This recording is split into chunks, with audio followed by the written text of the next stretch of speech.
Good morning, friends. Myself, Manoj Kumar Chitale, Assistant Professor, Hira Sugar Institute of Technology, Nidsoshi. In the last class, we people have gone through wireless. We people have gone through 802.0 standard, its a functionality, how it works. And today, we people are going to discuss about a Bluetooth. A Bluetooth is a wireless LAN technology that is designed to connect devices of different functions such as telephones, notebooks, computers, camera, mobile phones, so on and so forth. Bluetooth LAN is an ad hoc network, which means the network we people are creating here is we people are creating a network spontaneously. We have the number of applications that are associated with the Bluetooth technology. We can connect wireless devices like a mouse, a keyboard with a computer. You can control some sort of devices, the home security devices, by using this technology. This Bluetooth is started as a project by the Ericsson company. Okay, they simply named it for a Harald Blatten, that is a king of Denmark, who united two nations. One is Denmark and another one is Norway. And that is this Bluetooth technology is a implementation of a protocol defined by 802.15 standard for a wireless personal area network. If you look at this architecture, the Bluetooth defines two types of a network, Piconet and a scatternet. A Piconet is nothing but a small net. This particular network have up to 8 stations, okay, where one node acts as a primary and the remaining nodes acts as a secondary station. These secondary station synchronized themselves, that is their clocks as well as their hopping sequence with the primary station. And the communication between the primary station and the secondary station is one-to-one or a one-to-many here.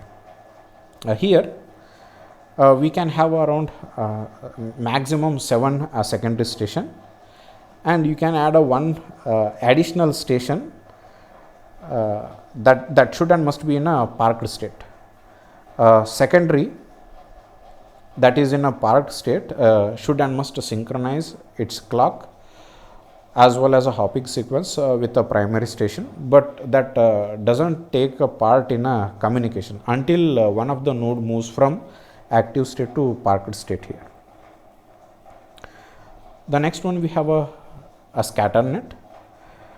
We can combine a piconets to form a scatter net here. A secondary station in a one piconet can be a primary in another piconet here. That is, this particular station receives the information from a one piconet and forwards that information over other piconet, that is another piconet. Bluetooth device that has a built-in short range radio transmitter, and we can achieve around data rate up to 1 Mbps, and it uses a band of 2.4 gigahertz of a bandwidth. As this Bluetooth as well as wireless LAN uses the same band, we can receive interference also. If you look at these Bluetooth layers, that doesn't look like internet layers. We have a radio layer, baseband layer, L2 cap layer, control data as well as audio plane we have, profiles and applications. This a radio layer is equivalent to a physical layer here. Okay, and these devices are able to communicate or able to send some sort of information in a very short range. Okay, that is around up to 10 meters. A band, the Bluetooth uses a 2.4 gigahertz of a ISM band, that is in turn divided into 79 channels of a 1 megahertz each here. And this uses that Bluetooth uses a FHSS, that is a frequency hopping spread spectrum method, so that we can avoid the interference from the other devices. Bluetooth hops 1600 times per second. That is, these devices changes its modulation frequency 1600 times per second, in the sense that uses a frequency for hardly 625 microsecond only. In the sense, it uses a frequency to transmit a data. In the next hop, it uses another frequency. We call this duration as a dwell time here. When it comes to modulation, the Bluetooth uses a version of a FSK called GFSK, that is a Gaussian bandwidth filtering, that is a Gaussian phase shift keying, we can say that. This GFSK uses a carrier frequency where we people are representing these bits based on a frequency deviation. Suppose, for example, bit 1 is represented by a frequency deviation above the carrier, whereas bit 0 are represented by a frequency deviation below the carrier here. And we people are using this particular expression for a frequency carrier here. Okay, that is FC equal to 2402 plus n megahertz. Based on this n value, we people are selecting this carrier frequency here. If a n value is a 1, on that case you people are selecting 2403 megahertz of a carrier frequency. The next one we have the baseband layer. This baseband layer is equivalent to a MAC sublayer, we can say that. Okay, and here we people are using the TDMA access mechanism or a method, we can say that. Okay. The primary as well as the secondary communicate with each other during these time slots only, and that the length of that time slot is equal to this dwell time, that is a 625 microsecond. During that time, one frequency is used where the sender or receiver sends the data or receive the frames here.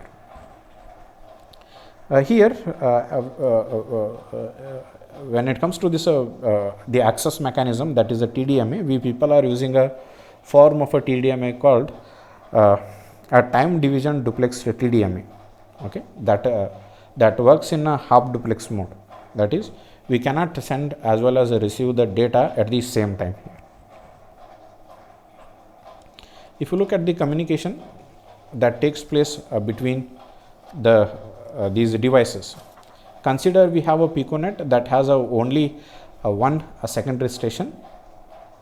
On that case, the primary station sends the frames over this even number of slots, and the secondary station sends a data or a frames over a odd number of time slots here. Okay, if you look at this slot, we people are transmitting the information hardly 366 milliseconds only, microseconds only. Out of this times, that whatever the time slot we people are having, that is equal to this dwell time, that is a 625 microsecond. Okay, out of this 625 microsecond, 259 microsecond that is used for a hopping purpose as a control information, and we have left with a 366 microsecond.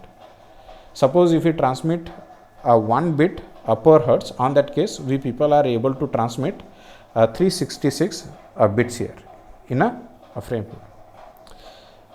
If you look at the communication between a multiple secondary communication or devices, we have a piconet where we have the number of secondary stations here. In that case, the primary station sends the frames over a even number of hops, and these secondary station sends the information over a odd number of hops. If the previous packet is destined for this particular secondary station, if you look at this particular scenario, in the time slot 0, the primary station sends a frame to the station 1. In the next odd slot, that is a time slot 1, the secondary station 1 sends a frame to the primary station.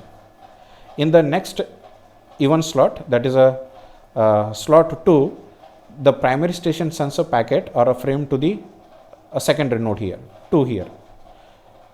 Okay. In the next slot, odd slot, the secondary station 2 sends that frame to the primary station here. Here we people are using 2 types of links here. One is the synchronous connection oriented links, where we people are very much interested to avoid the latency, where we people are not at all interested in the integrity. We people are in that case, whatever the physical link we people are creating between the primary station and the secondary, we need to reserve a specific slot at a regular interval, and here the basic unit is 2 slots. One slot is used in each direction here. If a packet, suppose if the packet is if the packet becomes the corrupt one, on that case we people are not at all retransmitting it. Most of the time, whenever we people are transmitting some sort of a real-time audio, we people are using this SCO links here, and whatever the data maybe we people are sending some sort of information by digitizing a audio by using a pulse code modulation at the rate of 64 kbps here. The next one we have the ACL links, that is asynchronous connectionless links here, and this type of links are used when data integrity is important here. We people are not at all interested in latency, we people are interested in the data integrity. Suppose we people are encapsulating the packets in we people encapsulate the frames here, and if that frame becomes the corrupt one, on that case we people performing a retransmission. Here a secondary returns an ACL frame in the available odd numbered slot if and only if the previous slot has been addressed to it. Here the ACL uses a 1, 3 and more slots that can achieve a maximum data rate of 721 kbps here. Here next one we have the frame type. Before we people are going to discuss about this frame format, we people are very much interested in what are the different the type of frames we people are sending. Okay, here we have a 1 slot, 3 slot and 5 slot here.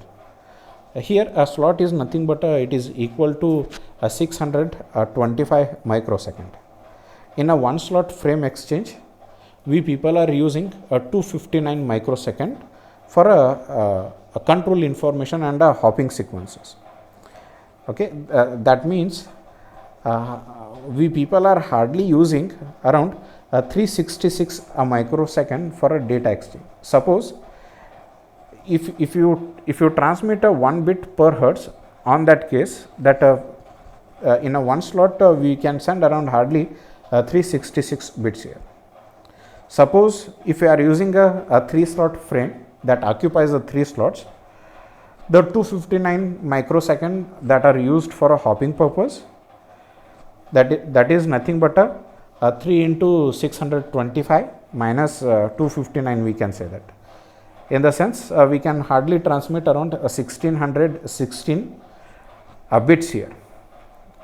The 3 slot frame remains at the same hop.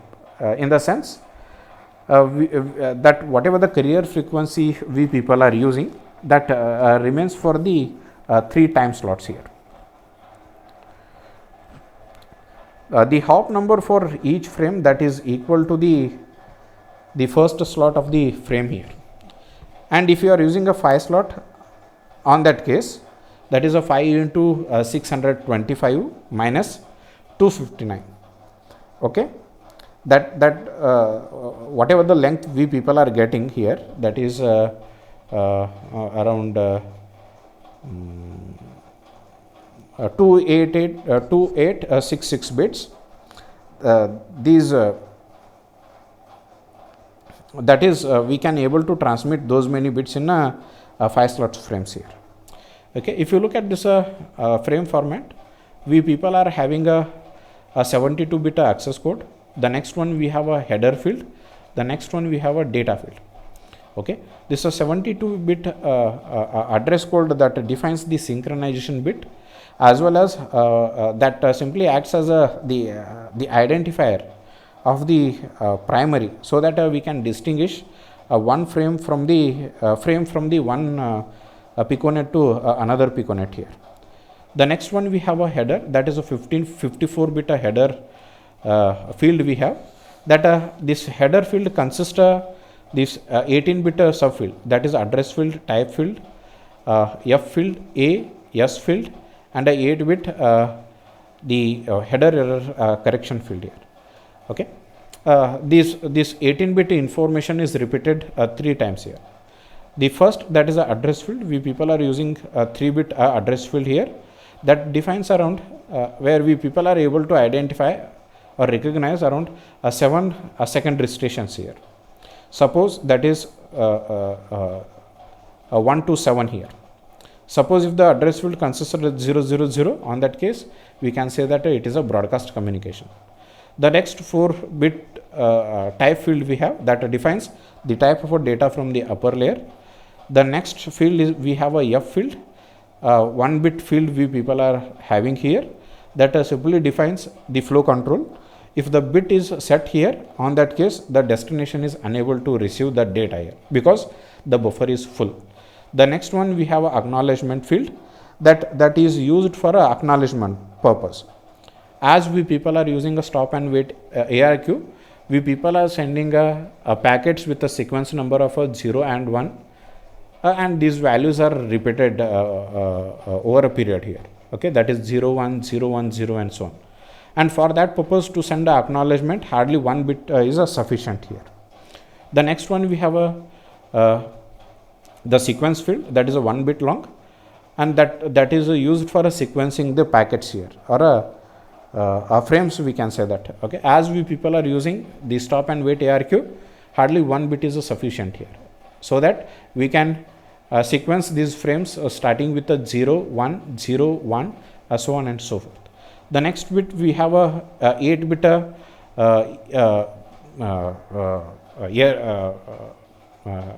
the header error correction field we have. Okay, this particular field is used for to detect the errors in the header section. Okay, as we told, this 18 bit information is repeated 3 times. When the destination receives this information, these 3 18 bit fields are compared bit by bit here. If all the bits are the same, on that case the destination accepts that information, otherwise it rejects the content here. The next one we have a payload, that the maximum the data we can send here is, that is a 2740 bits here. Okay, that contains a data as well as a control information that is coming from the higher layers. Okay, if the n is that is for a 1 slot frame, this n value is a 250. If a n value is a if we have a 3 slot frame, this n value is a what we say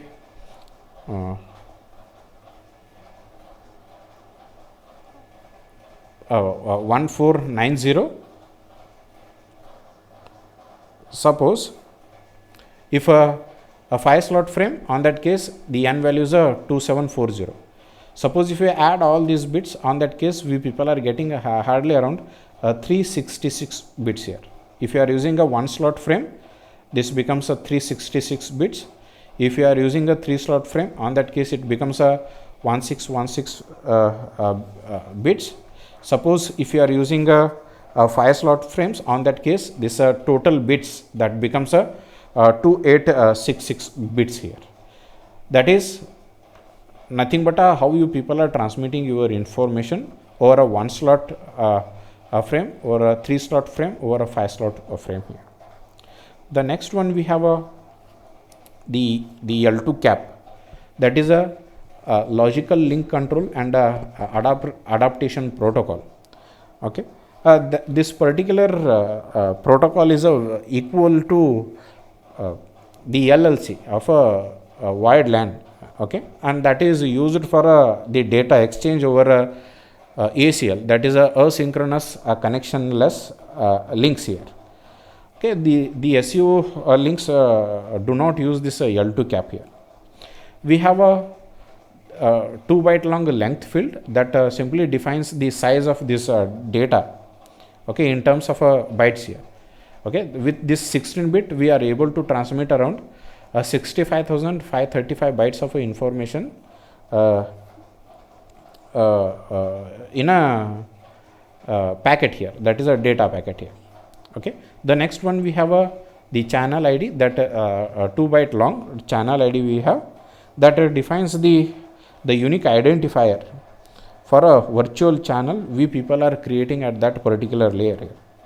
Okay, apart from this particular functionality, your L2 cap has to perform a multiplexing, segmentation and reassembly, a quality of a service, as well as a group management. The multiplexing is nothing but you need to for example, at the source side I need to receive the information from the higher layers. I need to create a frame and I need to deliver that to the baseband layer. Okay, that baseband layer simply acts as the MAC here. Okay, at the destination side, we need to receive the frame from the baseband layer, extract the data, send that information to the upper layer. Here, when it comes to quality of a service, the Bluetooth simply provides the best effort service. Okay, it simply provides the best effort service. It will provide its best under certain circumstances here. Another functionality is a group management. Okay, here the L2 cap is the L2 cap allows the devices to create a type of a logical addressing between themselves, and they can send a packet to all these host machines. That is very similar to multicasting device. Another functionality we have that is segmentation and reassembly. Here the maximum size of a payload field in a baseband layer is hardly 343 bytes of information. Out of that 343 bytes of information, 4 bytes are used to define a packet and its length. Okay, we left with hardly 339 bytes of information here. Okay, in certain cases the station is or a device is able to send some the station in the sense the application layer. Okay, able to is willing to send some sort of information more than that, in the sense around up to 65,535 bytes of information.